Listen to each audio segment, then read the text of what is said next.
Je m'appelle Moussa Aboul, je suis représentant de l'IMPAC, la région d'Afrique.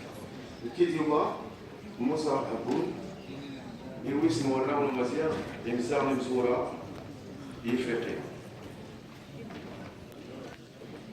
La question des droits de l'homme et dans la totalité du continent africain, clairement, on retrouve la situation des droits de l'homme, l'application des conventions internationales concernant cette matière ne sont pas toujours considérées ni appliquées. L'Afrique a connu à travers l'histoire des invasions, l'esclavage, la colonisation, les guerres, et puis aujourd'hui la plupart des pays africains ne respectent pas les droits du peuple autochtone. Nous prenons, ou bien nous pensons à tous les peuples qui ont souffert à travers le temps et qui ont subi les génocides commis contre eux, l'esclavage et le racisme. Je pense au peuple Héros et Nama en Namibie. Je pense à l'acte de barbarie des Allemands au début du siècle dernier.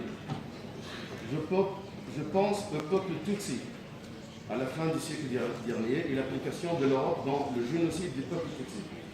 Je pense au peuple du Nuba, de l'Égypte et du Soudan et le génocide commis par ces deux pays contre ce peuple autochtone.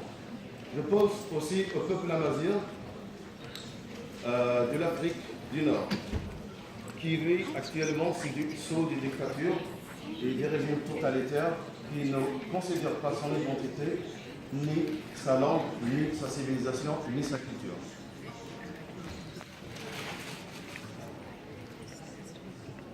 Enfin, je termine mon discours en vous faisant parvenir le décret du peuple amazigh, le peuple autochtone de l'Afrique du Nord, le peuple le plus ancestral de la Terre, qui est aujourd'hui victime du racisme constitutionnel, parfois, comme dans le cas du Maroc.